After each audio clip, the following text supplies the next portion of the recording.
बिस्मिल्लाहिर्रहमानिर्रहीम। कोई भी सेट हमारे पास एस है वो इनफाइनाइट कब होगा? अगर सेट एस और उसका कोई प्रॉपर सबसेट है ए, इन दोनों की कार्डिनैलिटी सेम हो। एस कोई भी सेट था और ए जो है वो उसका प्रॉपर सबसेट है। ए जो है उसका प्रॉपर सबसेट है। तो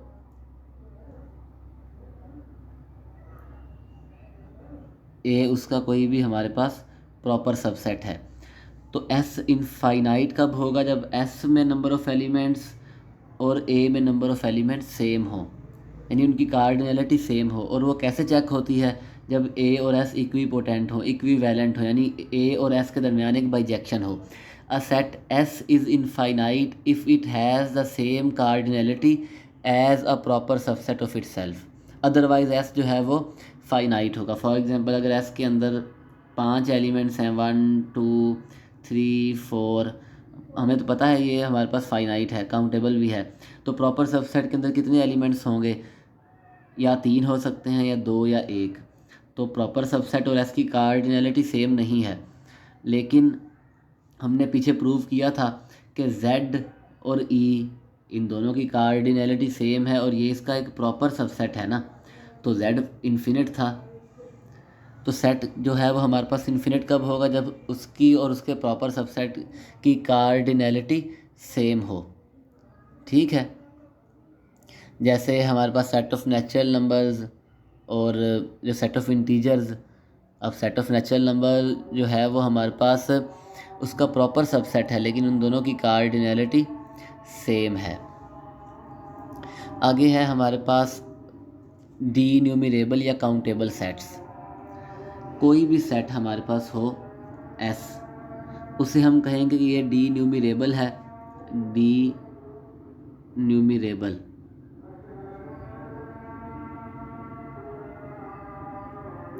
या countably infinite.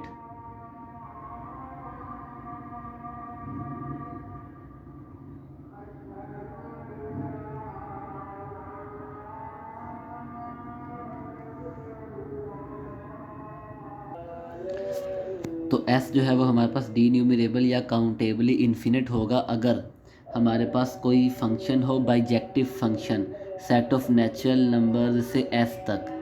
F is bijective, 1 1 भी हो और ऑन 2 भी हो, तो हम कहेंगे कि हमारे पास जो एस है वो काउंटेबली इन्फिनिट है या डी न्यूमरेबल है। डी न्यूमरेबल एन से एस तक हमारे पास एक बाइजेक्टिव फंक्शन होना चाहिए। या हम इस तरह से भी कह सकते हैं कि जो एस है वो डी न्यूमरेबल होगा या काउंटेबली इन्फिनिट होगा। काउंटेबली इन्फिनिट अगर अगर एस की कार्डिनैलिटी और सेट ऑफ नेचुरल नंबर्स की कार्डिनैलिटी सेम हो, यानी एस जो है वो इक्विपोटेंट हो एन के, या एस जो है वो इक्विवेलेंट हो एन के, यानी जितने नंबर ऑफ़ एलिमेंट्स एन में हैं उतने ही एस में हों, यानी एस और एन इनके दरमियान हमें एक बाइजेक्टिव फंक्शन अगर मिल जाए तो हम कहेंगे कि एस जो है वो काउंटेबली इन्फिनिट है। तो एस जो है वो हमारे पास इक्विवेलेंट कब होगा? सॉरी, जो एस है वो हमारे पास डी न्यूमरेबल या काउंटेबली इन्फिनिट कब होगा?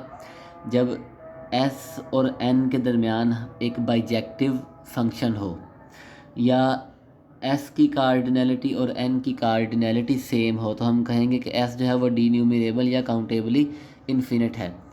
अब कोई भी सेट काउंटेबल कब होगा? अगर वो फाइनाइट हो या डी न्यूमरेबल हो। फाइनाइट हो तो काउंटेबल है, और अगर डी न्यूमरेबल हो तो फिर भी काउंटेबल है। डी न्यूमरेबल हो तो हम कहते हैं कि वो काउंटेबली इन्फिनिट है। और अगर सेट जो है वो काउंटेबल ना हो तो वो नॉन डी न्यूमरेबल है, यानी एस या तो इन्फिनिट हो या एस की और सेट ऑफ नेचुरल नंबर्स की कार्डिनैलिटी सेम ना हो, क्योंकि तमाम इनफाइनाइट सेट्स जो हैं उनका साइज़ सेम नहीं है।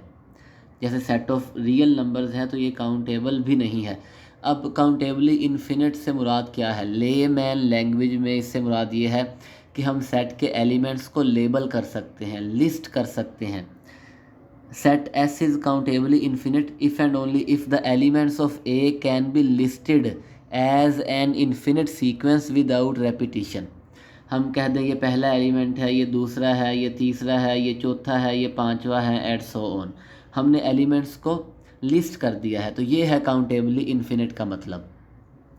अगर हमारे पास कोई एक सीक्वेंस हो, infinite sequence of distinct elements A1 A2 A3 where AI is not equal to AJ, I is not equal to J, यानी हमारे पास कोई इन्फिनिट सीक्वेंस है जिसके अंदर A1 A2 A3 ये तमाम डिस्टिंक्ट टर्म्स हैं, तो ये भी काउंटेबल है, काउंटेबली इन्फिनिट है। इसके लिए फंक्शन हम लेंगे F of N is equal to AN, F of N is equal to AN। तो ये 1 1 भी है और ऑन 2 भी है। F of N1 is equal to F of N2, तो AN1 is equal to AN2। हमने कहा था कि AI is not equal to AJ for I is not equal to J, तो अब ये सेम है, तो N1 is equal to N2 होगा, N1 is equal to N2। 1 1 भी है। अब हर AN के लिए हमारे पास N है सेट ऑफ नेचुरल नंबर में सच डैट के F of N is equal to AN, तो ये 1 1 भी है और ऑन 2 भी है। कुछ एग्जांपल्स हैं हमारे पास के ये सीक्वेंस 1 1/2 1/3 1/n, ये काउंटेबल है, काउंटेबली इन्फिनिट है। फंक्शन क्या है, F of N is equal to 1/n, ये 1 1 भी है, ऑन 2 भी है। एक सीक्वेंस हम लेते हैं जो 1 -2 3 -4 in general -1 raise to power n -1 into n, तो हमारे पास f of N is equal to -1 raise to power n -1 into n है। 1 पुट करेंगे तो आंसर 1 आएगा, 2 पुट करेंगे तो -2 आएगा, 3 पुट करेंगे तो 3, अगर 4 पुट करेंगे तो -4। ये 1 1 भी है, ऑन 2 भी है। सिमिलरली हम एक और सीक्वेंस लेते हैं, 1 1 है, 4 8 है, 9 और 27। इन जनरल हमारे पास n रेज टू पावर 2 और n रेज टू पावर 3 ये सीक्वेंस है। अगर मैं 1 पुट करूँगा n की जगह तो 1 1 आएगा, 2 पुट करूँगा तो 2 रेज टू पावर 2 4 है और 2 रेज टू पावर 3 8 है। तो ये भी हमारे पास एक सीक्वेंस है और ये भी काउंटेबली इन्फिनिट है।